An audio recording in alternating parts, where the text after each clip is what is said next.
नमस्कार आदरणीय मोदी जी। आज एक सज्जन ने जो गांव के रहने वाले हैं उन्होंने मुझसे फ़ोन करके पूछा कि ये नरेंद्र मोदी जी कौन है। ये सवाल बड़ा अभूतपूर्व है मोदी जी। मैं जवाब नहीं दे पाया। मैं प्रधानमंत्री कहता तो वो जानते ही थे, मैं भारतीय जनता पार्टी का शीर्ष नेतृत्व कहता तो वो जानते ही थे। लेकिन ये जो सवाल है, ये सवाल मेरे मन को पुरोहित कि आप हैं कौन मोदी जी। स्वतंत्र भारत में आप पैदा हुए, स्वतंत्र भारत में आपने इस देश का नेतृत्व संभाला। ये सवाल मेरे मन में भी कुरेद रहा है कि मोदी जी आप हैं कौन। आप देवता हैं कि आप नेता हैं, कि आप मनुष्य हैं, कि आप ऋषि हैं, कि आप साधक हैं, कि आप राष्ट्रभक्त हैं, कि आप धैर्यशील हैं, कि आप विनयवत हैं, कि आप विनम्र हैं, कि आप भारत माँ के सच्चे सपूत हैं, कि आप काशी के बेटे हैं, कि माँ गंगा के बेटे हैं। आप हैं कौन मोदी जी। ये सवाल बड़ा मुश्किल सवाल है। कभी आपने जब कहा था कि मैं तो राष्ट्र के लिए मरता हूं, राष्ट्र के लिए जीता हूं, जब ये बात आप कहते हैं तो राष्ट्र के लिए मरने जीने वाले लोगों की फेहरिस्त भारत के सनातन परंपरा में तो अकूत है। क्या आप उसी परंपरा की देन है? क्या आप विवेकानंद की परंपरा की देन है? कि आप ऋषित्व की परंपरा के देन है? कि आप साधकों की परंपरा की देन है? क्या है आप? मैं सोच रहा था कि 2014 से आज तक जितनी गाली अपशब्द आपने सुने हैं उतना देश के स्वतंत्र भारत में देश के किसी प्रधानमंत्री ने नहीं सुना होगा।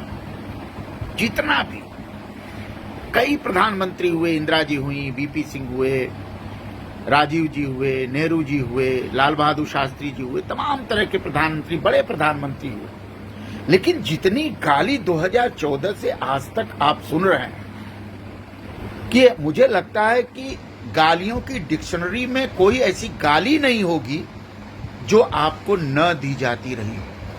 विरोधी तो देते ही हैं, विरोधी तो पानी पी पी करके देते।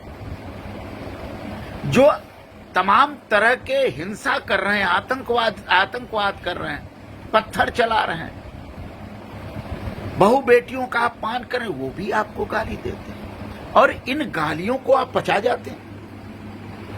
कोई ऐसा मनुष्य नहीं है दुनिया में जो इतनी गालियों को पचा सकने की क्षमता रखता हो। मोदी जी, बहुत साफ बात कर रहा हूं आपसे, कोई नहीं पचा सकता।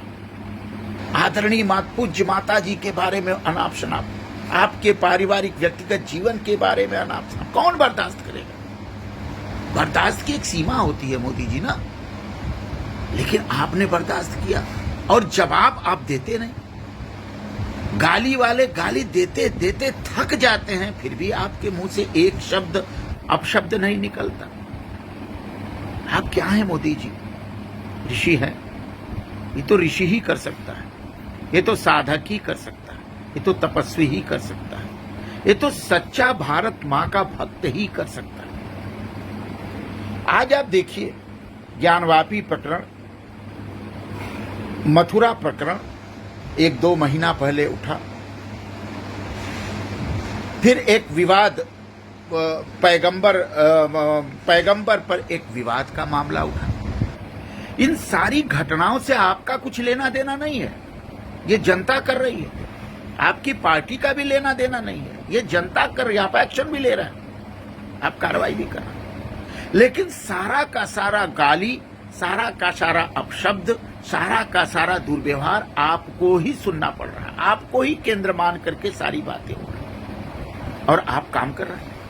आप निर्विवाद होके काम कर रहे हैं, आप उत्साह से लबरेज होके काम कर रहे हैं, आप गरीबों के लिए काम कर रहे हैं, आप देश के लिए काम कर रहे हैं, आप दुनिया को जवाब दे रहे हैं। आप कल्पना करिए कि जब इतने बड़े देशों ने दुनिया में एक छोटे सी टिप्पणी पर इतना विवाद किया, तब भी आपके मुंह से एक शब्द नहीं निकला। आपने जवाब दिया, कर्मशीलता की तरह जवाब दिया। मोदी जी, आप गजब आदमी हैं। ऐसा आदमी मैं अपने जीवन में, मैं भी बचपन से देख रहा हूं, बड़े लोगों के साथ रहा, बड़े अच्छे लोगों से मिलना जुलना हमारा होता रहा, लेकिन मैंने अपने इस जीवन में ऐसा व्यक्ति नहीं देखा जिसका एक ध्येय ही हो। वह ध्येय है कि राष्ट्र कैसे विश्व गुरु बन जाए, भारत कैसे विश्व गुरु बन जाए। इसके लिए आप कान बंद करके इन गालियों को इनकार करते हैं, आप काम में लगे रहें। ये तो युवाओं को प्रेरित करने वाली है, युवाओं को इसके बारे में सोचना चाहिए, सीखना चाहिए।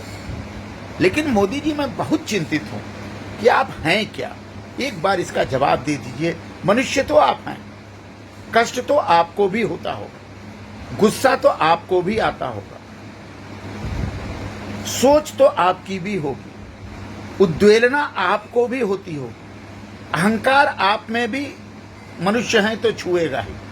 लेकिन आप इन सब चीजों से परे होकर के काम कर रहे हैं। अद्भुत है मोदी जी, अद्भुत, अद्भुत है। मैंने किताबों में जरूर पढ़ा संत लोगों की, ऋषि लोगों की इस तरह का व्यक्तित्व, लेकिन आज मैं अपनी आंखों से व्यक्तित्व जब देख रहा हूं तो मुझे गर्व हो रहा है कि मैं भी इस भारत माँ का एक छोटा सा बेटा हूं, जिनको इन चीजों को सीखना चाहिए, और सीखने का कोई उम्र और कोई सीमा नहीं होती।